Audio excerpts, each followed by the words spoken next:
Personally, no, with kind of the insider threat, but in terms of how it makes you feel, it's probably like I've said, it's a sense of, you know, we thought we were on the same page, we thought we were working together for, you know, the mission ahead and the greater good, let's say, and then when you realise that, you know, somewhere else that the insider threat has happened and an interpreter has turned and, you know, and killed or injured one of your own, not necessarily British, but, you know, as a coalition, you know, that sends serious doubt into what you thought you knew before that happened.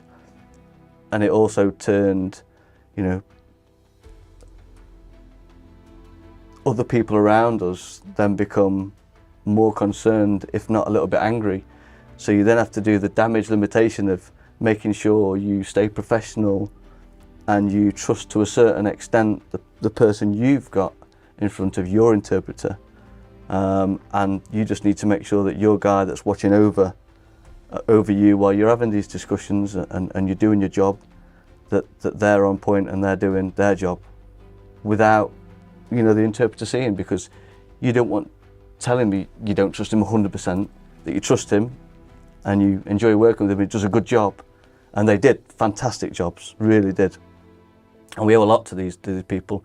It's just the odd one or two that got turned by, let's say, the Taliban, and were probably forced to do it half the time. They probably didn't want to. They probably trusted us 100%, and unfortunately they got hold of by the other side and probably did it to look after their own families back wherever they were, to be honest. So, you know, I felt for them, felt sorry for them, but again, it wasn't that we didn't like them or didn't enjoy working with them, because we did, but it's just that there's always going to be a sense of what if, and that's what we went on.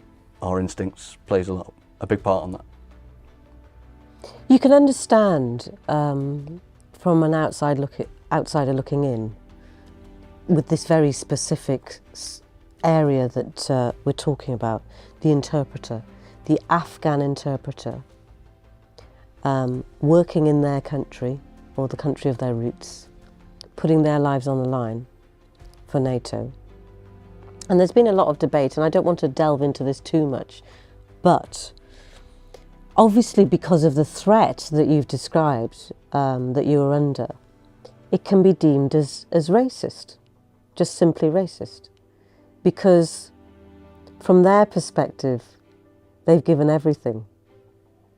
I know I spoke about the trust in country when the threat was real and, you know, right there in our faces. But in terms of interpreters and the Afghan people getting the safety that they required, because they'd put their life and their family's life on the line by helping us do our job against their own people, essentially.